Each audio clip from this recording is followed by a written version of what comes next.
ফিলিস্তিনের বুকে মসজিদুল আকসা, এই মসজিদ হলো আমাদের প্রথম কিবলা। এই মসজিদে আমার নবী হুজুর পাক সাল্লাল্লাহু আলাইহি ওয়াসাল্লাম 1 লক্ষ অথবা 2,24,000 নবী অর্থাৎ পয়গম্বরকে নিয়ে নামাজ পড়ালেন। তো সেই সম্পর্কে কিছু কথা সুরের মাধ্যমে অতি মূল্যবান কথায় লিখছে দেখুন। প্রথম কিবলা, প্রথম কিবলা মসজিদে আকসা, প্রথম কিবলা মসজিদে আকসা হবে উদ্ধার করিতে। প্রথম কিবলা মসজিদে আকসা হবে উদ্ধার করিতে। কত বীর মুজাহিদ হচ্ছে শহীদ প্যালেস্টাইনের বুকেতে। কত বীর মুজাহিদ হচ্ছে শহীদ প্যালেস্টাইনের বুকেতে। প্রথম কিবলা, প্রথম কিবলা মসজিদে আকসা, প্রথম কিবলা মসজিদে আকসা হবে উদ্ধার করিতে। কত বীর মুজাহিদ হচ্ছে শহীদ প্যালেস্টাইনের বুকেতে। কত বীর মুজাহিদ হচ্ছে শহীদ প্যালেস্টাইনের বুকেতে। প্রথম কিবলা,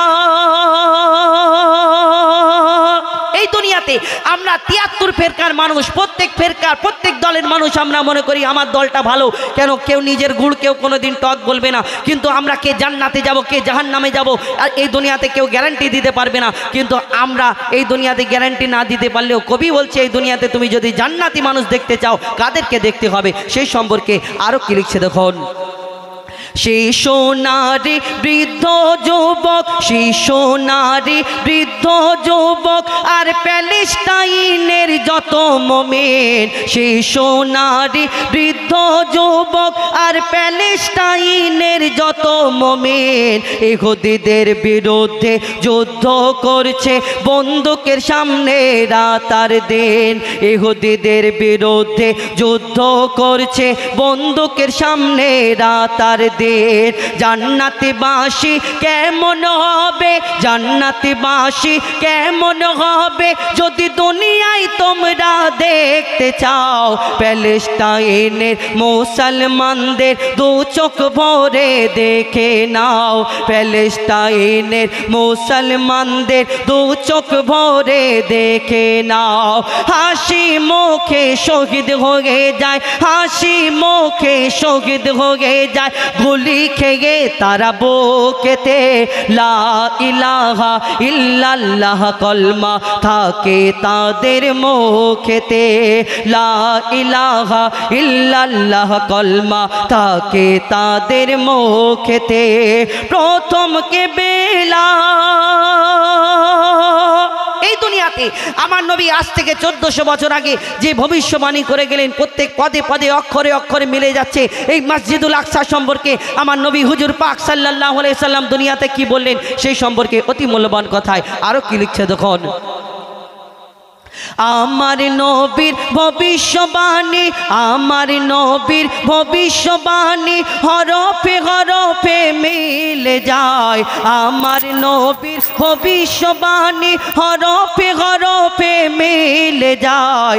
ইহুদি জাতি দখল নেবে জোর করে মসজিদে আকসায়। ইহুদি জাতি দখল নেবে জোর করে মসজিদে আকসায়। এই মসজিদ উদ্ধার করিতে, এই মসজিদ উদ্ধার করিতে দীর্ঘদিন ধরে যুদ্ধ হবে।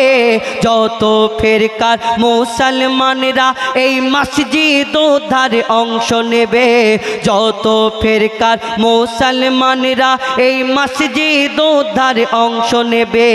কাবা শরীফ ও দখলে ছিল, কাবা শরীফ ও দখলে ছিল মূর্তি পূজারীদের হাতে।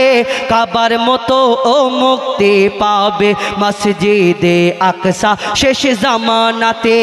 কাবার মতো মুক্তি পাবে মসজিদে আকসা শেষ জামানাতে। প্রথম কিবলা, প্রথম কিবলা মসজিদে আকসা হবে উদ্ধার করিতে।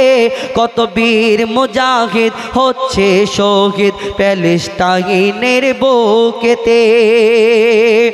দুনিয়াতে আমরা যেমন মুসলমান আমরা বিশ্বাস করি, আমরা ইয়াকিন রাখি এই দুনিয়াতে একদিন ইমাম মেহেদী আসবে, এই দুনিয়াতে একদিন ঈসা আলাইহিস সালামকে আল্লাহ পাক রব্বুল আলামিন চৌঠা আকাশে তুলে রেখেছে। ঈসা নবী এই দুনিয়াতে মসজিদুল আকসা এই দুনিয়াতে তিনি এসে আসবেন, আসার পরে ওই ইহুদিদের সঙ্গে এই দুনিয়াতে মুসলমানদের পক্ষ নেবে এবং যুদ্ধ হবে, একদিন মুসলমানদের জয় হবে, পুরো বিশ্বের মধ্যে মুসলমান আর মুসলমান হবে। কিন্তু এই দুনিয়াতে আমরা যেমন বিশ্বাস করি অন্য অন্য ধর্মাবলম্বী যারা এই দুনিয়াতে তারাও বিশ্বাস করে তাদের ধর্মকে। যেমন ইহুদিরা মনে করে এই দুনিয়াতে যখন দাজ্জাল আসবে এই দুনিয়াতে ওদের জয় হয়ে যাবে এবং মুসলমানদের ঈমান কেড়ে শেষ করে দেবে, নাস্তানাবুদ করে দেবে।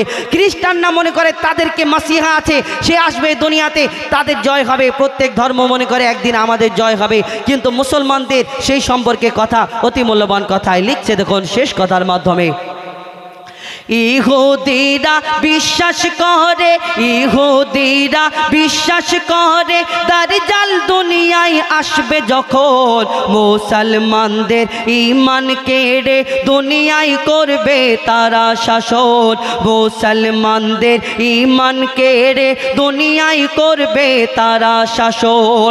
দাজ্জালের জুলুম বাড়বে যখন, দাজ্জালের জুলুম বাড়বে যখন, ঈসা নবী নামবেন আকসাতে, সেই সুযোগে ইমাম মেহেদীর আবির্ভাব হবে মক্কাতে, সেই সুযোগে ইমাম মেহেদীর আবির্ভাব হবে মক্কাতে। ঈসা নবী আর ইমাম মেহেদী, ঈসা নবী আর ইমাম মেহেদী করবে জিহাদ বেদিনদের বিরুদ্ধে, ঈমান লুটেরা দাজ্জাল হত্যা হবে ঈসা নবীর হাতেতে, ঈমান লুটেরা দাজ্জাল হত্যা হবে ঈসা নবীর হাতেতে। প্রথম কেবেলা, প্রথম কেবেলা মসজিদে আকসা হবে উদ্ধার করিতে, কত বীর মুজাহিদ হচ্ছে শহীদ প্যালেস্টাইনের বুকেতে, কত বীর মুজাহিদ হচ্ছে শহীদ প্যালেস্টাইনের বুকেতে, কত বীর মুজাহিদ হচ্ছে শহীদ প্যালেস্টাইনের বুকেতে।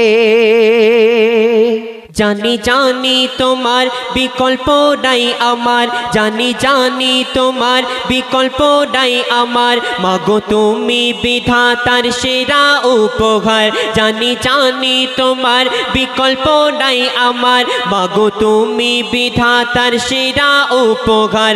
তুমি ছাড়া আমার জীবনটা যে আধার, তোমার সেবায় মেরে মাগো জান্নাত খোদার, তোমার কদম চুমে ধন্য হব আমি, তোমার কদম চুমে ধন্য হব আমি, মাগো মা গো মা, মাগো মা আমার মা, মাগো মা গো মা। অতি মূল্যবান কথায় সেই মা জননী সম্পর্কে লেখক আরো কি লিখছেন শুনুন। শত দুঃখ সয়ে তুমি দাওনি ফেলে, শত দুঃখ সয়ে তুমি দাওনি ফেলে, মায়ার বাঁধন ছিঁড়ে মা বিধুর অনলে, শত দুঃখ সয়ে তুমি দাওনি ফেলে, মায়ার বাঁধন ছিঁড়ে মা বিধুর অনলে, মমতার আঁচলে তুমি রেখেছিলে, কত চুমা দিয়েছো তুমি মোর গালে, মাগো তোমার উপমা শুধু যে তুমি, মাগো তোমার উপমা শুধু যে তুমি, মাগো মা গো মা, মাগো মা আমার মা, মাগো মা গো মা। সমীক্ষা বলছে 100 সমান তার মা জননী, সেই সম্পর্কে লেখক আরো কি লিখছেন শুনুন। তুমি হলে মা জীবনের প্রথম গুরু, তুমি হলে মা জীবনের প্রধান গুরু, সঠিক জীবন চলার পথে বন্ধু শুরু, তুমি হলে মা জীবনের প্রধান গুরু, সঠিক জীবন চলার পথে বন্ধু শুরু, মাগো তুমি আমার জান মানে আবরু, তুমি ছাড়া এই জীবনটা ধুধু মরু, তোমায় হারালে মা হব আমি, তোমায় হারালে মানুষ হব আমি। মাগো মা গো মা, মাগো মা আমার মা, মাগো মা গো মা। শেষ কথার মাধ্যমে কবির মনের আরজু তামান্না কবি লিখছেন শুনুন। দিনের শোভা রবি রাতের তারা শশী, দিনের শোভা রবি রাতের তারা শশী, পূর্ণিমা রাতে চাঁদ দেখতে ভালোবাসি। দিনের শোভা রবি রাতের তারা শশী, পূর্ণিমা রাতে চাঁদ দেখতে ভালোবাসি। রাতের শোভা বাড়ায় জ্যোৎস্না ভরা নিশি, মোর হৃদয় জুড়ে যায় দেখলে মায়ের ঘাসে। মজিবুল তোর জীবন থেকে মা দামি, মজিবুল তোর জীবনে থেকে মা দামি। মাগো মা গো মা, মাগো মা আমার মা, মাগো মা ও গো মা।